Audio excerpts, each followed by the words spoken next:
Hello ಕರ್ನಾಟಕದ ಸ್ಪರ್ಧಾರ್ಥಿಗಳಿಗೆ ನಮಸ್ಕಾರಗಳು. ಈ ವಿಡಿಯೋದಾಗ ಏನಪ್ಪ ಅಂತಂದರೆ KEದಿಂದ ನಡೆಸ್ತಕ್ಕಂಥ ಕಡ್ಡಾಯ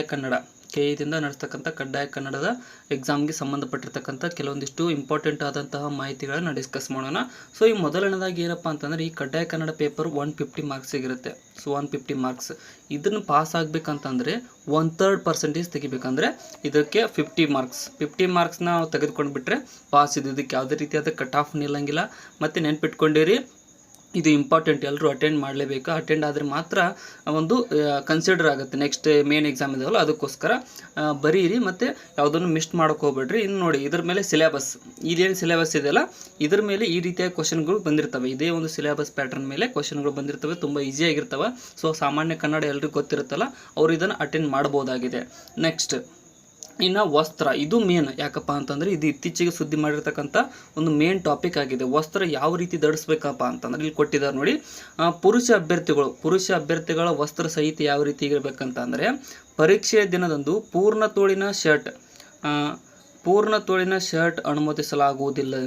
ಫುಲ್ ಶರ್ಟ್ ಹಾಕೊಂಡು ಬರೋಂಗಿಲ್ಲ. ಮತ್ತು ಹಾಫ್ ಶರ್ಟ್ ಹಾಕೋಬಹುದು. ಹಾಫ್ ಶರ್ಟ್ ಮತ್ತು ಅದು ಕಾಲರ್ಲೆಸ್ ಆದಷ್ಟು ಅಂತ ಹೇಳಿದ್ದಾರೆ. ಅಂದರೆ ಕಾಲರ್ ಇದ್ದಿದ್ದು ಹಾಕೊಂಬಂದ್ರೆ ನಡೆಯುತ್ತೆ. ಬಟ್ ಆದಷ್ಟು ನೀವು ಕಾಲರ್ಲೆಸ್ ಶರ್ಟ್ನ ಹಾಕೊಳ್ಳೋಕೆ ಟ್ರೈ ಮಾಡಿ. ಅಂದರೆ T shirt, indirect T shirt ಅಂತ ಕರೀತಾರೆ. ಮತ್ತು ಜೀನ್ಸ್ ಪ್ಯಾಂಟ್ ಹಾಕೊಳ್ಳೋಂಗಿಲ್ಲ ಹುಡುಗರು. ಜೀನ್ಸ್ ಪ್ಯಾಂಟು, ಶೂ ಹಾಕೊಳ್ಳೋಂಗಿಲ್ಲ. ಶೂ ಬೇಡ, ಜೀನ್ಸ್ ಪ್ಯಾಂಟ್ ಬೇಡ. ನಾರ್ಮಲ್ ಆಗಿರ್ತಕ್ಕಂಥ ಪ್ಲೇನ್ ಮತ್ತು ವೈಟ್ ಪ್ಯಾಂಟ್, ಇದು ನೀವು ನಾರ್ಮಲ್ ಫಾರ್ಮಲ್ ಪ್ಯಾಂಟನ್ನು ಹಾಕೊಂಡೋದ್ರು ನಡೆಯುತ್ತೆ. ಮತ್ತು ಅದರ ಜಾಸ್ತಿ ಪಾಕೆಟ್ ಇರಬಾರ್ದು, ಪಾಕೆಟ್ ಇಲ್ಲದೆ ಇರತಕ್ಕಂಥದ್ದು.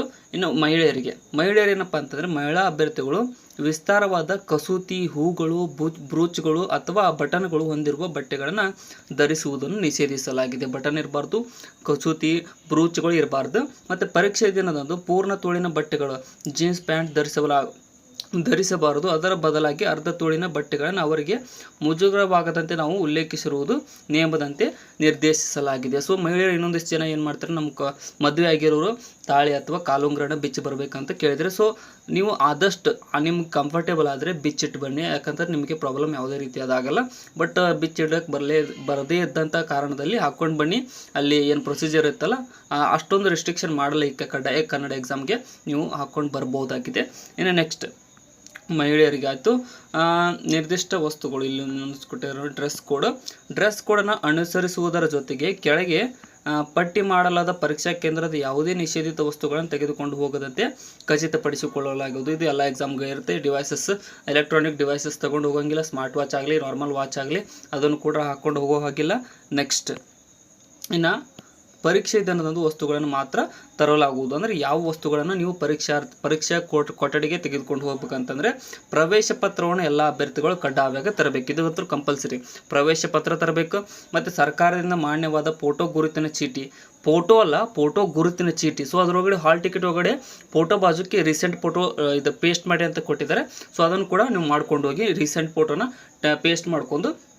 ಇನ್ನು ಫಾರ್ ಎಕ್ಸಾಂಪಲ್ ಪಾಸ್ಪೋರ್ಟು, ಚಾಲನಾ ಪರವಾನಗಿ, ಪ್ಯಾನ್ ಕಾರ್ಡ್ ಅಥವಾ ರಾಜ್ಯ ಸರ್ಕಾರ, ಕೇಂದ್ರ ಸರ್ಕಾರದ ಸ್ವಾಮ್ಯದ ಅಥವಾ ಸರ್ಕಾರ ಅಧೀನಕ್ಕೊಳಪಟ್ಟ ಯಾವುದಾದ್ರೂ ಒಂದು ID, ಆಧಾರ್ ಕಾರ್ಡ್ ಆಗ್ಬೋದು, ಪ್ಯಾನ್ ಕಾರ್ಡ್ ಆಗ್ಬೋದು, ನಿಮ್ಮ ವೋಟರ್ ID ಕೂಡ ಆಗ್ಬೋದು. ಯಾವುದಾದ್ರೂ ಒಂದನ್ನು ತೆಗೆದುಕೊಂಡು ಹೋಗಿ ಎಕ್ಸಾಮ್ಗೆ. ಸೊ ID ಕಾರ್ಡ್ ಮಾತ್ರ ಕಂಪಲ್ಸರಿ, ಮರೆಯೋಕೆ ಹೋಗಬೇಡ್ರಿ. ಇನ್ನು ನೆಕ್ಸ್ಟ್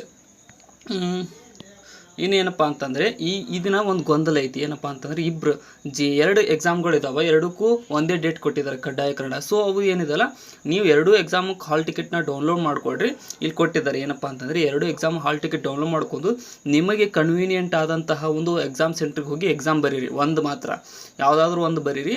ಬರೋದಾದ್ಮೇಲೆ ಏನಪ್ಪ ಅಂತಂದರೆ, ಅದೇ ದಿನಾಂಕ ಒಂದಕ್ಕಿಂತ ಹೆಚ್ಚು ಪರೀಕ್ಷಾ, ಇಲ್ಲಿ ಕೊಟ್ಟಿದ್ದಾರೆ ನೋಡಿ, ಕೇಂದ್ರ ಪ್ರವೇಶ ಪತ್ರ ಹೊಂದಿದ ಅಭ್ಯರ್ಥಿಗಳು ಯಾವುದಾದ್ರೂ ಒಂದು ಪರೀಕ್ಷಾ ಕೇಂದ್ರದಲ್ಲಿ ಮಾತ್ರ ಪರೀಕ್ಷೆ ಹಾಜರಾಗತಕ್ಕದ್ದು. ಮತ್ತು ಪರೀಕ್ಷೆ ನಂತರ ಪರೀಕ್ಷೆಗೆ ಹಾಜರಾದ ಪ್ರವೇಶ ಪತ್ರದೊಂದಿಗೆ ಅಭ್ಯರ್ಥಿಯು ಹಾಜರಾಗದೆ ಉಳಿದ ಇನ್ನೊಂದು, ಅಂದರೆ ಯಾವುದನ್ನ ಹಾಜರಾಗದೇ ಇರ್ತಾರೋ ಅದರ ಅಡ್ಮಿಟ್ ಕಾರ್ಡನ್ನು ತೆಗೆದುಕೊಂಡು ಏನಪ್ಪ ಅಂತಂದರೆ ಸ್ವತಃ ಈ ಒಂದು ಕೇಂದ್ರದ ಪ್ರವೇಶ ಪತ್ರವನ್ನು ಖುದ್ದಾಗಿ ಅಥವಾ ಅಂಚೆ ಚೀಟಿ ಮೂಲಕ ಪ್ರಾಧಿಕಾರಕ್ಕೆ ಸಲ್ಲಿಸಬೇಕು. KAN ಬೋರ್ಡ್ ಇದೆಯಲ್ಲ, ಸೊ ಅದಕ್ಕೆ ನೀವು ಅಂಚೆ ಮೂಲಕ ಹಾಲ್ ಟಿಕೆಟನ್ನು ಕಳಿಸ್ಬೇಕಾಗಿರುತ್ತೆ. ಇದೊಂದು ಮಾತ್ರ ನೆನ್ಪಿಟ್ಕೊಡ್ರಿ, ಇದನ್ನು ಮರೆಯೋಕೆ ಹೋಗಬೇಡ್ರಿ. ಇಲ್ಲಕ್ಕಂದ್ರೆ ಯಾವುದನ್ನು ಕಳಿಸಿರಂಗಿಲ್ಲೋ, ಯಾವುದು ಬರೆದಿರ್ತಿರೋ ಅದಷ್ಟೇ ಮಾನ್ಯತೆ ಆಗುತ್ತೆ, ಇನ್ನೊಂದು ಎಸ್ಕೇಪ್ ಆಗುತ್ತೆ. ಅಂದರೆ ಮಾನ್ಯತೆ ಹೊಂದಂಗಿಲ್ಲ. ಅದಕ್ಕೋಸ್ಕರ ಇನ್ನು ಈ ಪೇಪರ್ ಏನಿದೆಯಲ್ಲ ತುಂಬ ಈಸಿ ಇರುತ್ತೆ ಮತ್ತು ಯಾವುದೇ ಟೆನ್ಷನ್ ತೊಗೊಳ್ಳುವಂಥ ಅವಶ್ಯಕತೆ ಇಲ್ಲ. 50 ಮಾರ್ಕ್ಸ್ ತೆಗೆದುಬಿಟ್ರೆ ಪಾಸು, ನಿಮಗೆ ಇದ್ರ ಮೇಲೆ ಯಾವುದೇ ರೀತಿಯಾದ ಕಟ್ ಆಫ್ ಕೂಡ ನಿಲ್ಲೋದಿಲ್ಲ. ಸೊ ನಾಳೆ ಬರೀತಿರ್ತಕ್ಕಂಥ ಎಲ್ಲ ಅಭ್ಯರ್ಥಿಗಳಿಗೂ ಆಲ್ ದಿ ಬೆಸ್ಟ್. ಚೆನ್ನಾಗಿ ಬರೀರೋ ಎಕ್ಸಾಮು, ಟೆನ್ಷನ್ ತೊಗೊಳ್ಳೋದಿರುತ್ತೆ. ಎಕ್ಸಾಮ್ ಬಂದ ತಕ್ಷಣ ರಿಸಲ್ಟ್ಗೋಸ್ಕರ ವೇಟ್ ಮಾಡೋ ಅವಶ್ಯಕತೆ ಇಲ್ಲ. ನೆಕ್ಸ್ಟ್ ಏನು ಮೇನ್ ಎಕ್ಸಾಮ್ ಇದಲ್ಲ ಪೇಪರ್ 1 ಪೇಪರ್ 2ಗೆ ಡೈರೆಕ್ಟಾಗಿ ನೀವು ಪ್ರಿಪ್ರೇಷನ್ ಸ್ಟಾರ್ಟ್ ಮಾಡಿ. ಅಂದರೆ ಆಲ್ರೆಡಿ ಸ್ಟಾರ್ಟ್ ಮಾಡಿರ್ತೀರ, ಇವಾಗ ಇನ್ನೂ ಸ್ವಲ್ಪ ಜಾಸ್ತಿ ಎಫರ್ಟ್ ಆಗಿ ಸ್ಟಾರ್ಟ್ ಮಾಡಿ. Thank you so much. ಮತ್ತು ಇನ್ನೂ ಏನಾದರೂ ನಿಮಗೆ ಡೌಟ್ ಬಂದರೆ ನೀವು ಕಮೆಂಟ್ ಸೆಕ್ಷನ್ದಲ್ಲಿ ಕಮೆಂಟ್ ಮಾಡಿ, ನಾನು ರಿಪ್ಲೈ ಮಾಡ್ತೀನಿ.